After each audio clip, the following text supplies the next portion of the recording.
लोगों का मैं धन्यवाद देना चाहता हूं। लेकिन ये प्रोग्राम में बोलने के पहले जिन लोगों ने इस कार्यक्रम को या इस मूवमेंट को चलाने के लिए काम किया, मैं उनका नाम लेना चाहता हूं। वो आज हमारे बीच में नहीं है। पहला नाम है राजकुमार उइके, जो मध्य प्रदेश से थे और यहां पर आके काम कर रहे थे। विपरीत परिस्थितियों में उसने काम किया। मैं राजकुमार उइके को क्रांतिकारी आदरांजलि देता हूं। उसके बाद विशाल कुमरे, जो हमारे बीच में नहीं है। ये जो टीम के लोग थे, इनके बगैर ये काम हो नहीं सकता। कोई एक आदमी का काम नहीं है ये सामाजिक काम, इसमें सबका सहयोग है, सबका सहयोग लेना पड़ेगा हमको। ये जो मूवमेंट आप लोग देख रहे हैं, ये मूवमेंट के पीछे और भी लोग हैं जिनका मैंने यहाँ नाम नहीं लिया। अशोक मशराम है, हमारे गोलवंदे साहब का, बाकी सचिन और इनकी जो टीम है, ये सब लोगों का बड़ा योगदान है। कोकोडे साहब का मैं यहाँ नाम लूंगा।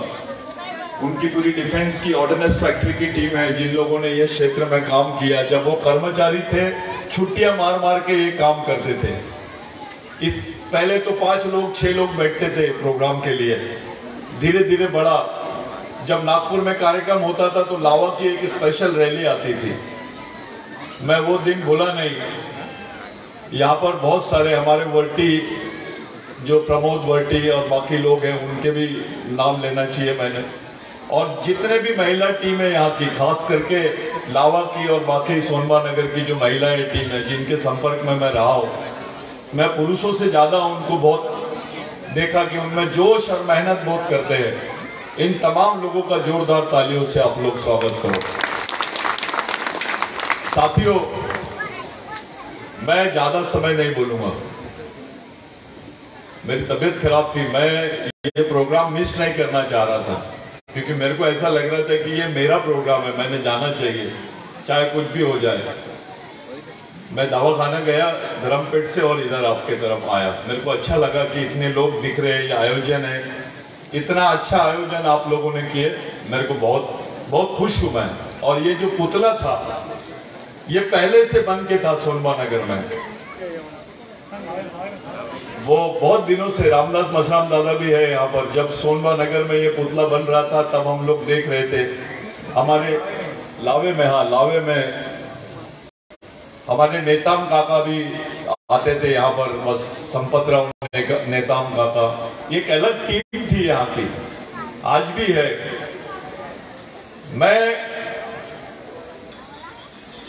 कुछ दूसरी बात आप लोगों के सामने रखना चाहता हूं कि बार बार जयंती मनाए हम लोगों ने। एक 15 नवंबर का कार्यक्रम रहता था कि पूरा आदिवासी समाज के लोग एक जगह आ जाते थे।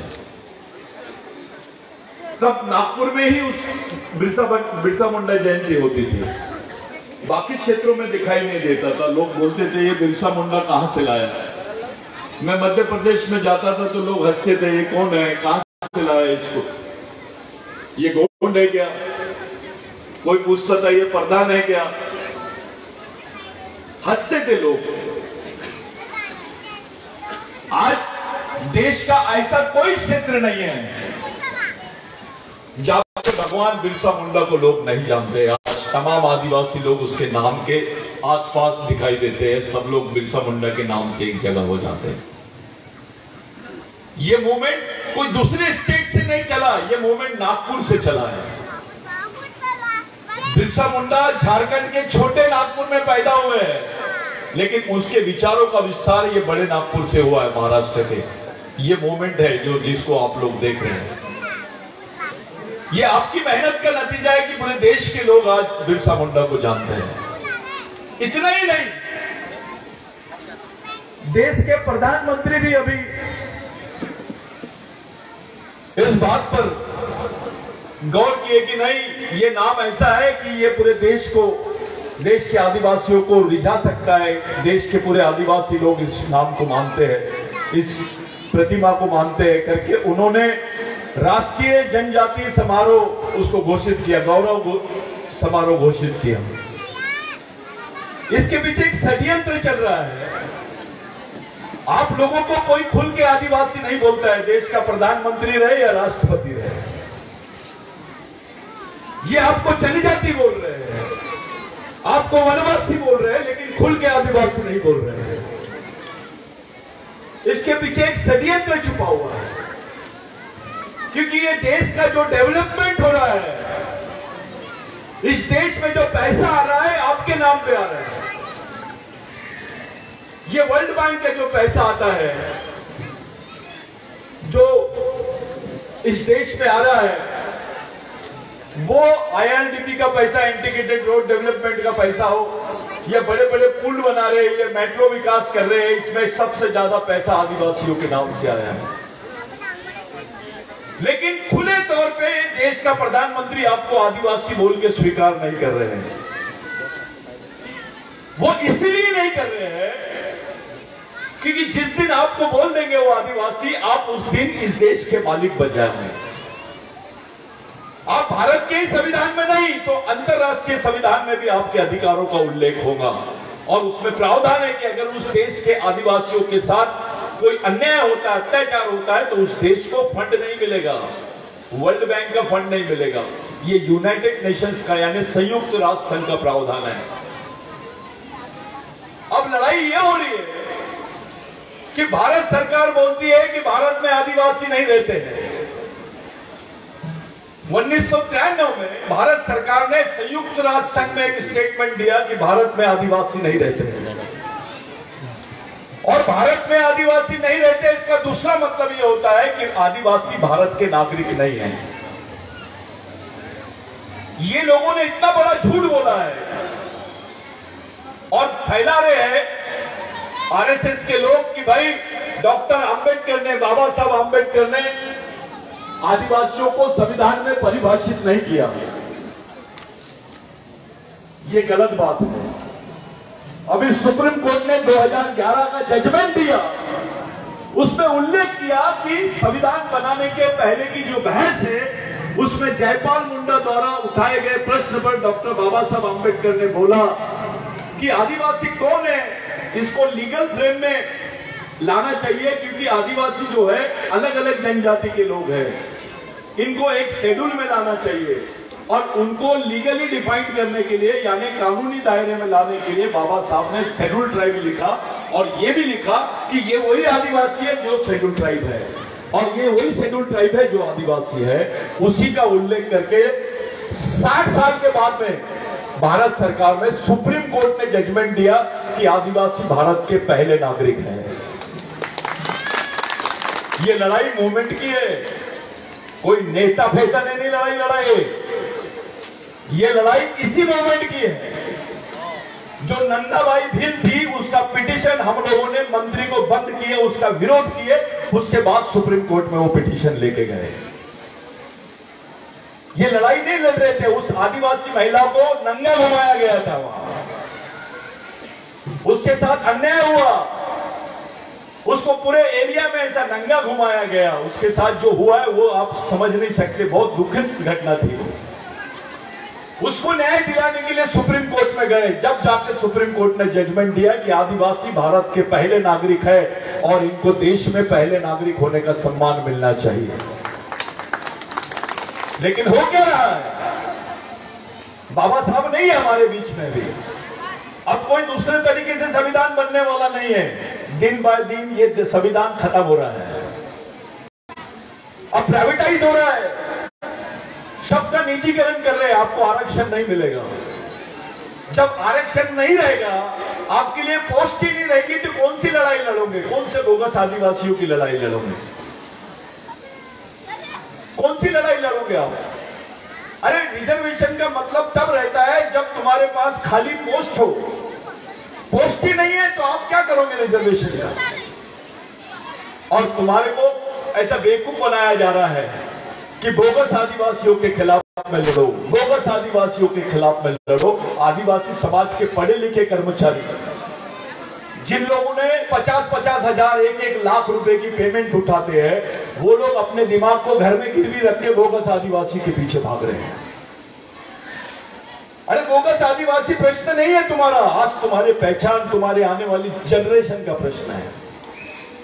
बाबा साहब था, जयपाल मुंडा था, तो ईमानदारी की है, भारत के संविधान में तुमको शेड्यूल ट्राइब बोले और तुमको कम से कम आरक्षण मिला। तुम्हारे बदन पे कपड़े आए, पेट में रोटी आई, आज तुम्हारे बच्चे पढ़ रहे हैं। लेकिन अगर इस देश में आरक्षण खत्म हो जाएगा तब कौन सी लड़ाई लड़ोगे तुम? संविधान में आरक्षण खत्म हो जाएगा। शेड्यूल कास्ट के सामने भी यही प्रश्न है, ओबीसी के भी सामने यही प्रश्न है और आदिवासियों के सामने भी यही प्रश्न है कि अगर संविधान में आरक्षण खत्म हो गया तो आपकी लड़ाई कौन सी रहेगी अगली? क्या करोगे तुम? किधर जाओगे? तो आदिवासियों के लिए आखिरी रास्ता है, अगर राष्ट्रीय संविधान में कुछ तुम्हारे लिए अधिकार समाप्त हो रहे हैं तो अंतरराष्ट्रीय संविधान में तुम्हारा उल्लेख होना चाहिए। वहां उल्लेख रहेगा तो ये डरेंगे कम से कम। अब तो तुमको गिनते भी नहीं है। आदिवासियों के बारे में कुछ भी हो, गवर्नमेंट कभी ध्यान नहीं देती। सुरजागढ़ में क्या हो रहा है? खुलेआम वो माइंस को ये लोग खोद रहे हैं। वहां के बच्चों को आयरन माइंस की वजह से लंग्स में कैंसर हो रहा है। वो लैट्रिन भी करते हैं तो लाल करते हैं। पूरे झाड़ कम से कम 10-10 किलोमीटर तक के एक पंछी नहीं दिखता वो क्षेत्र में, गढ़चिरौली में। सबको कैंसर हो रहा है, वो काम नहीं कर पा रहे हैं। और तुमको काम कौन सा दे रहे हैं? तो ठेकेदारी में। जमीन तुम्हारी, क्षेत्र तुम्हारा, और तुम्हारा पूरा वातावरण खराब कर दिए। कोई तुम्हारे बारे में नहीं बोलता है, कोई खुल के नहीं बोल रहा है। इनको डेवलपमेंट होना, इनको विकास होना, और विकास किसके लिए? प्राइवेट कंपनी के लिए। वहां पे इन्होंने सेना लगा दी है, फोर्स लगा दी है। वो प्राइवेट कंपनी को प्रोटेक्शन दे रहे हैं, उसको संरक्षण दे रहे हैं, और आदिवासी बेचारा मर रहा है। उस पर कोई बात नहीं कर रहा है, कोई संगठन बात नहीं करता, डरता है। अरे ये नक्सलवादी क्षेत्र की बात है, उसके लिए आदिवासी कर्मचारी क्यों नहीं जाता है? जब 13 साल की लड़की को देखा जाता है, फोटो आती है पेपर में, ये नक्सलवादी है। अरे 13 साल की लड़की को तो पीरियड भी नहीं आते। जिसकी उम्र रहती है हाथ में किताब पकड़ने की, जिसकी उम्र रहती है लाइब्रेरी में जाने की, स्कूल में जाने की, वो लड़की के हाथ में बंदूक कैसे आ गई है? अपना कोई नेता पूछता क्यों नहीं है? इस पर बात क्यों नहीं करता है? ये समाज को लावारिस बना दिए है। आपका अच्छा है, आपके बच्चों का क्या होगा, इसके बारे में सोचना शुरू करो। यहां से बिरसा मुंडा की सोच शुरू होती है। बिरसा मुंडा ने बोला कि जल, जमीन और जंगल और अधिकार मांगने वाली चीज नहीं है, छीनने वाली चीज है। अगर इसको छीनना है तो अपने आप को ताकतवर बनाओ, अपने संगठन को मजबूत बनाओ। हम लोग क्या कर रहे हैं? हम लोगों को यह भाषा समझ में ही नहीं आ रही कि हमको कौन से रास्ते से जाना है। हम लोग आपस में ही बांट ले रहे हैं, ये ऐसा है, वो ऐसा है, ये ऐसा है। वो गोंडवाना का आंदोलन अलग चल रहा है, प्रधानों का अलग चल रहा है। ये बेवकूफी से हम लोग अभी भी बाज नहीं आ रहे हैं। दुनिया किधर जा रही है, हम वहीं बैठे हैं। ये मेरा बड़ा देव है, ये मेरा खड़ा देव है। आदिवासियों में गोंड बोलता लिंगो मेरा है, वो हीरा सुक्का को लाता है। ये जो बेवकूफी है, इससे दुश्मन को कोई फर्क नहीं पड़ने वाला। वो तो चाहता है तुम यही चक्कर में रहो। अरे तुम जिस महामानव की मूर्ति बिठाए हैं उसके बारे में जानते हो? अरे डॉक्टर बाबा साहब आंबेडकर को भंडारे से इलेक्शन हरवा दिए थे। यहाँ के ओबीसीओ ने, यहाँ के एससी ने, यहाँ के आदिवासी ने। वही डॉक्टर बाबा साहब आंबेडकर पहली बार पश्चिम बंगाल से जीते। पश्चिम बंगाल से पहली बार जीते डॉक्टर बाबा साहब आंबेडकर। आदिवासियों ने बगावत किए कांग्रेस से और बाबा साहब को वोट दिए, क्योंकि वो बिरसा मुंडा के विचारों के लोग थे। तब जाके बाबा साहब छूट के आए, क्योंकि गोदावरी के आंदोलन में बाबा साहब ने बोला था कि जो बिरसा मुंडा का आंदोलन है, मैं उससे प्रेरणा मांगता हूं, मेरी नजर में वो सही आंदोलन है। बाबा साहब संविधान सभा के अध्यक्ष बने और बाबा साहब को संविधान बनाने का मौका मिला। संविधान बना तो हमारे लिए कुछ मिला। अगर संविधान ही नहीं बनता, क्या करते हम? बिरसा मुंडा का आंदोलन ऐसा आंदोलन नहीं है, इसको समझने की जरूरत है। अभी हमने सिर्फ बिरसा मुंडा को माने हैं, बिरसा मुंडा की नहीं माने। अभी हम बिरसा मुंडा को मान रहे हैं बिरसा मुंडा की नहीं मान रहे, बिरसा मुंडा की जो सोच है उसको कहां मान रहे हम लोग। अभी भी हम लोग पंडों के पास जाते, अभी भी हम लोग इनके पास जाते। वे आदिवासियों का क्या लेना देना है, उसका देव तो वो झाड़ में रहता है, जंगल में रहता है, पहाड़ में रहता है। कुंवारा भीषण कहां मरे, वहां किसी को देखे? आदिवासियों में नहीं चलता है। आदिवासी संस्कृति है, निसर्ग की संस्कृति है। बुद्ध का गुरु अलार कलाम था, कौन सी संस्कृति का था? आदिवासी संस्कृति। हमें समझना चाहिए इस चीज को। यहां तो ऐसा हो गया है कि दलित मर रहा है तो आदिवासी को लगता है इसकी लड़ाई है, मरने दो। आदिवासी मर रहा है तो दलित को लगता है मरने दो। लेकिन सच्चाई ये है, पहले आदिवासी मरेगा, फिर ओबीसी मरेगा और दलित वेटिंग लिस्ट में रहेगा, वो भी मरेगा। कोई बचने वाला नहीं है।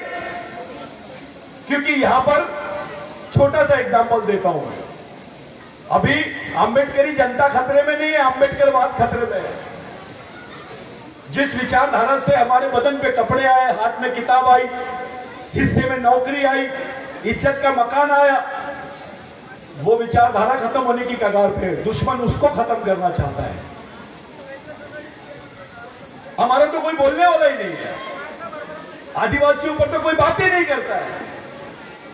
अभी मध्य प्रदेश में काम चालू है, हर एक आदमी के बाद में दूसरा आदमी मजदूर है। वो भाई लेडीज भी रहेगी तो मजदूरी करने जाती है, मध्य प्रदेश से नागपुर में आते गड्ढा खोदने के लिए। उनको 400 रुपए रोजी से लाते हैं और 150 रुपए देते हैं। वो कुछ नहीं कर पाते, बाद में उनका शारीरिक शोषण होता है। मेहनत करने के बाद भी वो गणेश मंदिर में रेलवे स्टेशन के सामने भीख मांगते हैं, क्योंकि वो बच्चों को खिला देते हैं, उनके लिए कुछ नहीं बचता है। और वहां जाके देखो तो उनकी 10-10 एकड़ जमीन है। 10 एकड़ जमीन रहने के बाद भी वो मजदूरी करने नागपुर में आ रहे हैं, क्योंकि उसकी जमीन के पास से जो पानी की नहर जा रही थी वो अडानी को दे दिए, वो किसी पूंजीपति को दे दिए, पावर प्लांट के लिए दे दिए। ये मध्य प्रदेश के हाल है। मध्य प्रदेश का जो आदिवासी जिला है, मैं गाना सुन रहा था, मंडला जिला। एक समय आदिवासियों की राजधानी थी मंडला। आज मंडला को काय के लिए जानते हैं मालूम है? मंडला को सबसे बड़ा लेबर मार्केट बोलते हैं, यानी मजदूरों का बाजार। वहां मजदूरों की बोली लगती है कि इतने मजदूर खरीद के मैं आंध्र प्रदेश ले जाऊंगा, इतने मजदूर खरीद के मैं उधर फूल बनाने के लिए उधर ले जाऊंगा, गुजरात ले जाऊंगा। अभी सर्वे किया हूं मैंने, सबसे ज्यादा आदिवासी मजदूर मध्य प्रदेश से गुजरात में गए हैं। वो गुजरात में गए, बेचारे 2-2 साल तक अपने गांव नहीं आए। उनके बच्चों को राशन कार्ड मिलेगा क्या?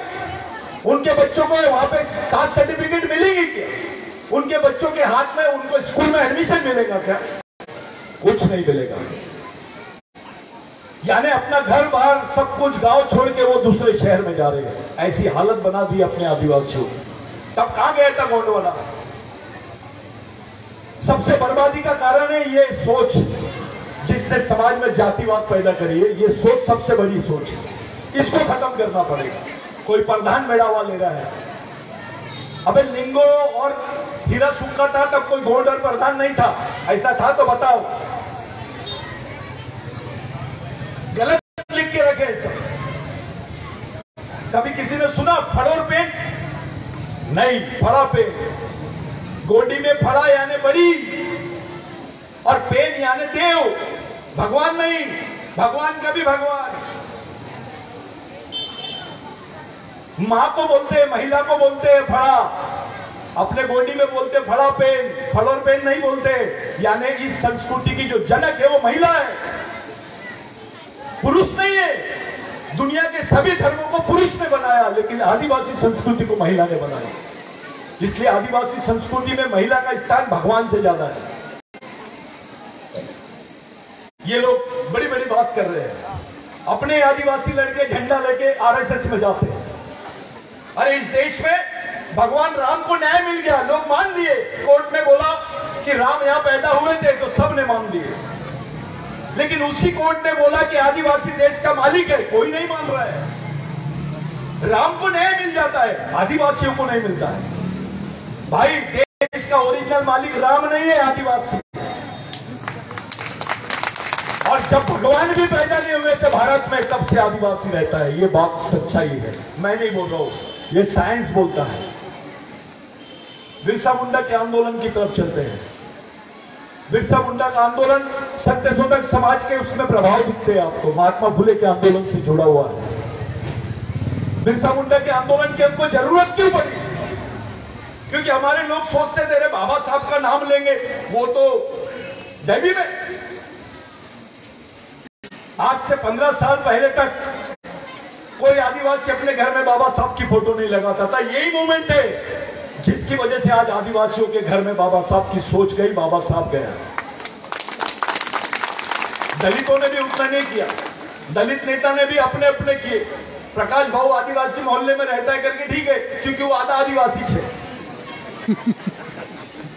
लेकिन बहुत सारे बड़े नेता हैं जिन्होंने कभी आदिवासी में बात नहीं करी। अभी इतना पार्लियामेंट चल रहा है, कविता पढ़ते हैं लोग, वहां लोग हंसते हैं, कौन है तो अम्बेडकरवादी है। अबे तो क्या कविता पढ़ने गया? उसका तो बाप संविधान लिखा है। कोई वाली नहीं है दलितों का भी बोलने के लिए। आमी खूब आओ, एक आओ, ऐसा झाला तैसा झाला, अपनी कोई हालत नहीं है। ओबीसी आदमी क्या कर रहा है? दलितों को आज भी मारे जा रहे हैं। ओबीसी आदमी कुछ नहीं रहने के बाद भी वो सुसाइड कर रहा है। ओबीसी आदमी फांसी लगा रहा है बेचारा। कई किसान फांसी लग के मर गए और आदिवासियों को गोली मार रहे, भूख से मर रहे। कुत्ता भूख से नहीं मरता, लेकिन आदिवासी मरता है। काय से मरा? तो कुपोषण से मर गया। ये देश डेवलप हो रहा है। अबे अगर ये देश डेवलप हो रहा है तो देश का पहला आदमी का क्या हाल है? आखिरी आदमी बन के आ रहा है। आखिरी आदमी जिंदा है, पहले आदमी का क्या? जो बाहर से आए उनके हाथ में सत्ता चली गई। जिनका ये देश नहीं है वो तुमको देश प्रेम बता रहे हैं। इनके बाप का देश है गए। ये देश आदिवासियों का है।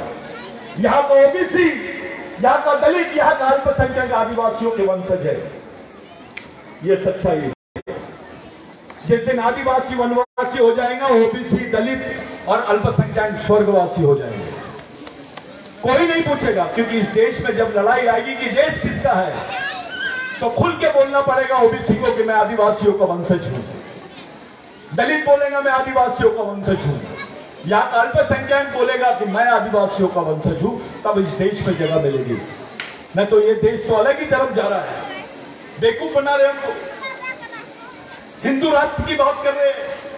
अबे हिंदू राष्ट्र का मतलब है आदिवासी मुक्त भारत, दिगर आदिवासियों के भारत। गोंडवाना का क्या होगा? कहां गए? वो तो उन्हीं के पीछे जा रहे हैं, उन्हीं के पीछे जा रहे हैं। दिगर आदिवासी के भारत, आदिवासी मुक्त भारत यानी हिंदू राष्ट्र। जब तक आदिवासी जिंदा है, ये देश किसी का धर्म का नहीं हो सकता। ये धर्मनिरपेक्ष देश रहेगा। दुनिया के जितने भी देश है जहां जहां आदिवासी है, वो धर्मनिरपेक्ष राष्ट्र है, वो धार्मिक राष्ट्र नहीं है। इनकी तकलीफ है आदिवासी, इसलिए आदिवासियों को वनवासी बोल रहे हैं। इनकी प्लानिंग है, पहले आदिवासियों को मूल निवासी, फिर आदिवासी, अभी वनवासी, 10 साल बाद स्वर्गवासी। खत्म। ये प्लानिंग है। आपके बाल बच्चों पर अटैक हो रहा है, आपके बाल बच्चों की जिंदगी खतरे में है। ये बिरसा मुंडा का आंदोलन बताता है। बिरसा मुंडा ने बोला था, मैं ऐसे भगवान को नहीं मानता जो ब्राह्मणों की मानता है। मैं ऐसे भगवानों को ब्राह्मणों के घर का कुत्ता समझता हूं। ये बिरसा मुंडा ने बोला था। बिरसा मुंडा ने बोला था कि आदमी आर्थिक रूप से गरीब रहेगा चलेगा, लेकिन विचारों से गरीब नहीं रहना चाहिए। जो विचारों से गरीब रहता है वो गुलाम पैदा होता है, गुलाम ही मर जाता है। ये बिरसा मुंडा ने बोला। जिस बिरसा मुंडा को बाबा साहब जैसे व्यक्ति कोट करते हैं, जिस बिरसा मुंडा से गांधी ने प्रेरणा लिया, जिसको देश का राष्ट्रपिता बोलते हैं, वो मोहनदास करमचंद गांधी तो टाई और कोट पहनते थे। वो इंडिया में आए, रामगढ़ में पहला अधिवेशन हुआ कांग्रेस का, या इसी बोर्ड लगा हुआ था। गांधी जी ने पूछा ये कौन है? महामानव, क्रांति सूर्य, धरती आबा, भगवान बिरसा मुंडा। तो गांधी जी ने पूछा कितने लोगों के नाम हैं? तो लोगों ने बोला गांधी जी एक ही आदमी का नाम है। तो बोले ऐसा क्या कर लिया इसने, कितने साल जिया? तो बोले 25 साल। और 25 साल की उम्र में ऐसा कौन सा आंदोलन किया? तो वहां के लोगों ने बताया, जिसको गोंडी में हम बोलते हैं मावा नाटे मावा राज, हमारे गांव में हमारा राज। इसी आंदोलन ने गांधी जी को प्रेरणा दी और प्रेरित करने के बाद गांधी जी ने भारत छोड़ो आंदोलन चलाया और भारत को आजादी मिली। वो गांधी जी कोट टाई पहना छोड़ दिए, लंगोटी पहने। वो गांधी जी प्रेरणा लेते हैं। बाबा साहब जैसे व्यक्ति कोट करते बिरसा मुंडा को, और हमारे तुम्हारे जैसे लोग बिरसा मुंडा की सोच से भागते हैं। बाबा साहब से बड़े हैं क्या तुम? अपने कोट टाई वालों को देखता हूं मैं, अपना सरनेम बताने के लिए डरते हैं। मलावी है, मलावी कर, पेन्ना में पंदनकर, बस संजय तेंदुलकर का रिश्तेदार है। तेरे को सर्टिफिकेट क्यों मिली? तेरे को नौकरी कैसे मिली? अभी दलितों में भी चल रहा है, थूल है तो थूल कर, वो कुछ मेश्राम है तो मेश्राम कर, वो भी तेंदुलकर की तरफ जा रहे हैं। और सच्चाई है, दलितों को देखकर आदिवासी जा रहे हैं उधर, और दलित आदिवासी ओबीसी को देखकर जा रहे हैं। नहीं तो ऐसा कभी आंदोलन भारत में नहीं हुआ। साथियों, बाबा साहब की सोच ये बिरसा मुंडा के इर्द गिर्द ही है। बिरसा मुंडा को आज हम लोग याद तो कर रहे हैं, लेकिन उसके विचारों को याद नहीं करते। आज जरूरत है उसके विचारों पे चलने की। बिरसा मुंडा ने एक बात बताया कि तुम्हारे जीवन में सबसे बड़ी चीज है समाज, भगवान से बड़ी चीज समाज है। क्योंकि भगवान ने आपको आज आदिवासियों की जमीन है 2 एकड़, 4 एकड़, 5 एकड़। इस देश में कानून बना 1898 में, 98 में, लैंड एक्विजिशन एक्ट बोलते हैं उसको, भूमि संपादन अधिनियम बोलते हैं कि आदिवासी की जमीन गैर आदिवासी नहीं ले सकता, और गैर आदिवासी तो क्या सरकार भी नहीं ले सकती है। ये कानून उस वक्त बनाए थे ब्रिटिशों ने, ब्रिटेन में बनाए थे, जिसका फायदा 11 देशों के आदिवासियों को हुआ था उस वक्त। क्योंकि ब्रिटिशों का राज 11 देशों में था, वहां के भी आदिवासियों को फायदा हुआ है। इसका उल्लेख यूनाइटेड नेशंस में आया भी, संयुक्त राष्ट्र संघ के लिटरेचर में इसका उल्लेख आया है। यानी बिरसा मुंडा का आंदोलन राष्ट्रीय नहीं अंतरराष्ट्रीय आंदोलन था। इसलिए बाबा साहब ने उसी एक्ट को एज इट इज संविधान में बचा के रखा, क्योंकि बाबा साहब जानता था कि ये जो अधिकार है ये विशिष्ट अधिकार है। 5वीं अनुसूची के अधिकार, स्वायत्तता के अधिकार, 6वीं अनुसूची के अधिकार, स्वायत्तता के अधिकार, नागालैंड, मिजोरम, इनको 6वीं अनुसूची, अपने को मध्य प्रदेश, मध्य भारत के लोगों को 5वीं अनुसूची। इतने अधिकार इन लोगों ने मिले, अपने को मिले। क्यों मिले? आंदोलन की वजह से। टंट्या भील, बाबूराव शेरमाके, इनकी कहानी देखो। बाबूराव शेरमाके को तो फांसी पे लटका है 2 बार, फांसी पे 2 बार लटका है बाबूराव शेरमाके को। पहली बार रस्सी टूट गई, दूसरी बार फिर लटका है चंद्रपुर के जेल में। वहां पे पीपल का झाड़ है, बाकी लोगों को फांसी के तख्ते पे लटकाते थे, लेकिन बाबूराव शेरमाके को अपने गोड राजा भी थे वहां, उन्होंने अंग्रेजों का साथ दिया और बाबूराव शेरमाके को फांसी दिलवाई।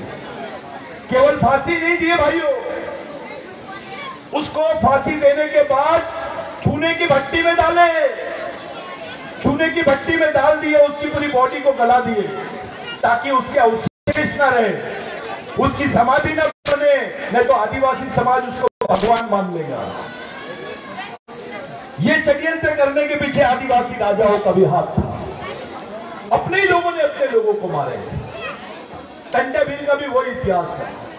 लेकिन ये जितने भी लोग मरे, टंट्या भील, रामोजी भांगरे, बाबूराव शेरमाके, रेंगा कोरकू, ये जितने भी लोग मरे, ये समाज के लिए मरे, जात के लिए नहीं मरे। हम लोग जात पे तोलते, मी गोंड आओ, मी प्रधान आओ, मी माड़िया आओ, मी फलाना आओ। ये बेवकूफी मत करो। तुम्हारी संस्कृति एक, तुम्हारा खून एक, डीएनए एक, और समाज भी एक होना चाहिए। और यही बात को मिशन के माध्यम से बार बार पूरे देश में फैला रहे हैं। आज से 22 साल पहले सिर्फ नागपुर में था ये मिशन, 22 साल पहले। आज 22 साल बाद भारत के 22 राज्यों में है ये मिशन। 22 राज्यों में, मामूली बात नहीं है ये। समझ में नहीं आया समय कैसे चले गए। लोग बदल गए, कई लोग छूट गए, कई लोग अपने अपने दुनिया में लग गए, कुछ लोग मर गए। ये कारवां है अपनी आने वाली जनरेशन के लिए क्या करना है, अपने आने वाली पीढ़ी के लिए क्या करना है, इस बारे में सोचो। जिस बच्चे की मां होशियार, वो बच्चे का भविष्य सुरक्षित, और जिस बच्चे की मां बेवकूफ, वो बच्चे का भविष्य सुरक्षित नहीं रहेगा। ये घर में बैठ के अगरबत्ती लगाने के बजाय तुम अपने बच्चों के लिए कलेक्टर ऑफिस के सामने जाके उपवास करो। ये शिवरात्रि का उपवास करने के बजाय बिरसा मुंडा का आंदोलन ये बोलता है, वहां जाके उपवास करो अपने बाल बच्चों के लिए, उनके लिए लड़ो तो कुछ मिलेगा। नहीं तो देश में क्या चल रहा है, 1-2 मिनट और बोलूंगा। देश में क्या चल रहा है अभी, जहां जहां पे तुमको बड़े बड़े ब्लड बैंक के कैंप दिखते हैं दिनेश, ये तुमको बता रहा हूं, तुम बहुत नजदीक से देख सकते हो। ये जहां जहां ब्लड बैंक के कैंप चलते हैं दादा, वहां पर कुपोषण है। जहां कुपोषण है, लोग भूख से मर रहे हैं, वहां पे रक्तदान शिविर लगे हुए हैं। ये सोच के बाहर हो गया मेरे। मैं जाके देखा, अबे यहां तो लोगों को खाने को नहीं है, ये रक्तदान शिविर क्या है? तो भाऊ बोले काम भी नहीं है, खाने को भी नहीं है। हम लोग क्या करते हैं, 800 रुपए में अपना खून बेच देते हैं और राशन की दुकान पे जाते हैं और महीने भर का राशन ला लेते हैं। साइंस क्या बोलता है कि खाना खाएगा तो खून बनेगा, लेकिन सरकार आदिवासियों को क्या बोल रही है, खाना होगा तो खून देना पड़ेगा। कोई अपना खून बेच रहा है, कोई अपनी किडनी बेच रहा है, कोई अपनी जमीनें बेच रहा है, कोई अपने बच्चों को बेच रहा है। ये हालत है आदिवासी समाज की। आपकी हालत बहुत अच्छी है, आप शहर में रहते हो, थोड़ा जंगलों में जाके देखो, थोड़ा ग्रामीण क्षेत्र में जाके देखो, वो भी तुम्हारे भाई है, तुम्हारे बदन पे कपड़े, वहां तो 1 साड़ी की 2 साड़ी करके पहनते हैं अपने लोग।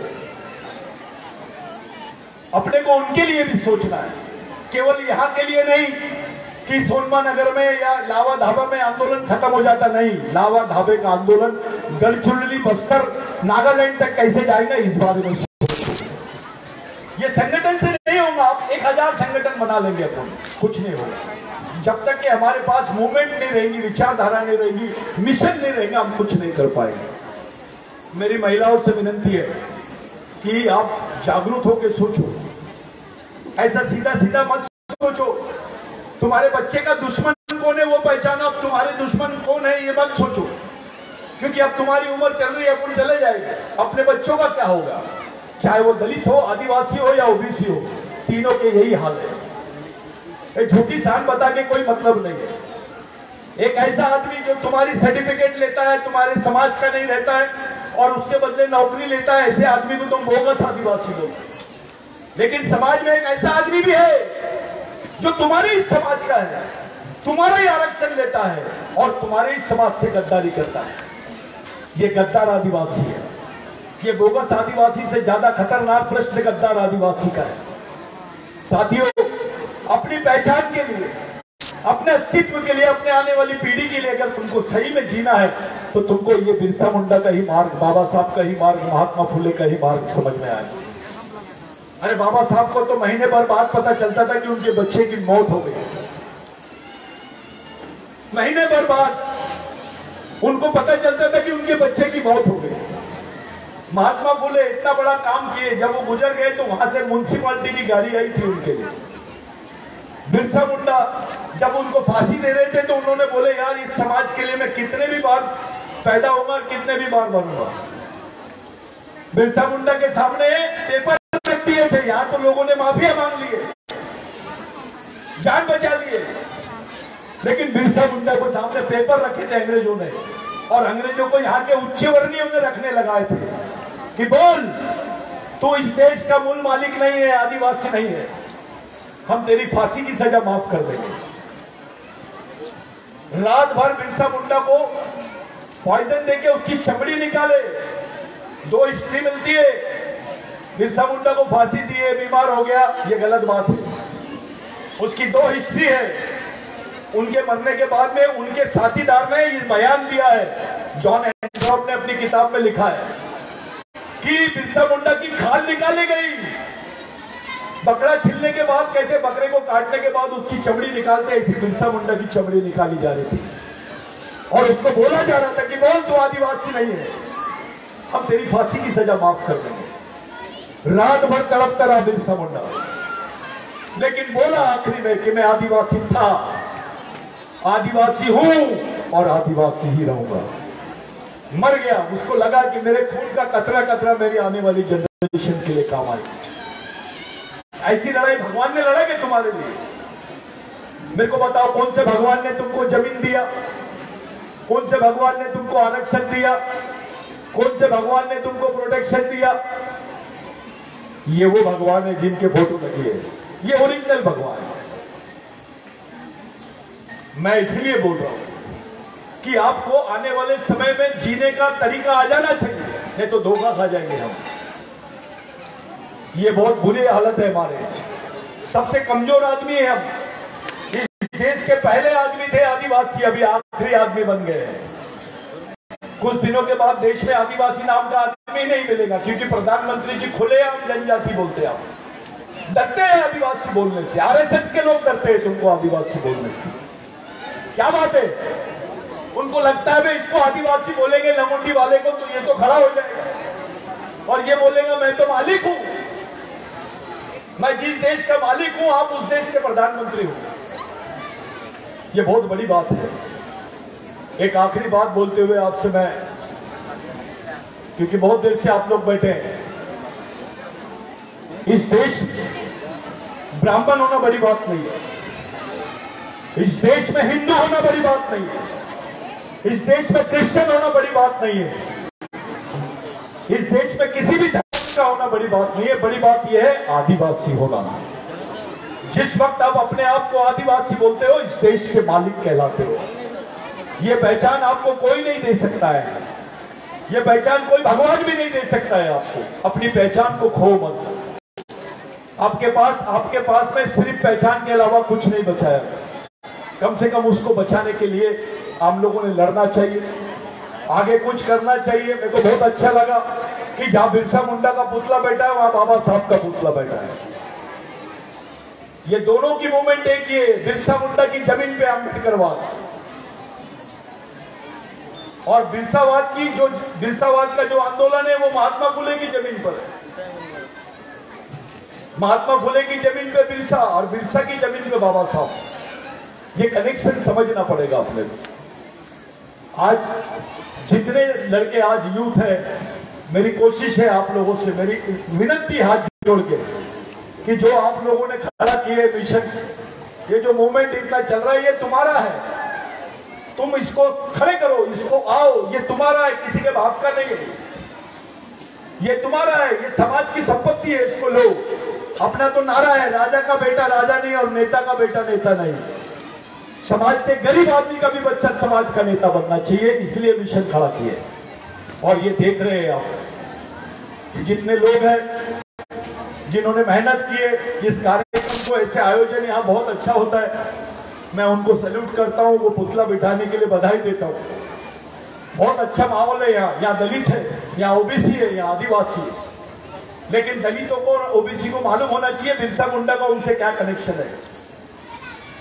जब देश आजाद नहीं हुआ, 1872 के पहले के रिकॉर्ड देखो, चाहे ओबीसी रहे या दलित रहे, आपको भूधारक बोलते थे, भूमालक नहीं बोलते थे।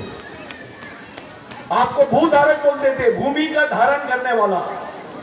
बिरसा मुंडा के आंदोलन ने आपको भूधारक से भूमालक बनाया है। इसका फायदा ओबीसी को हुआ है, इसका फायदा यहाँ के ओपन के कैटेगरी के भी आदमी को हुआ है, मुस्लिम को हुआ है, क्रिश्चियन को हुआ है, दलितों को हुआ है, आदिवासियों को।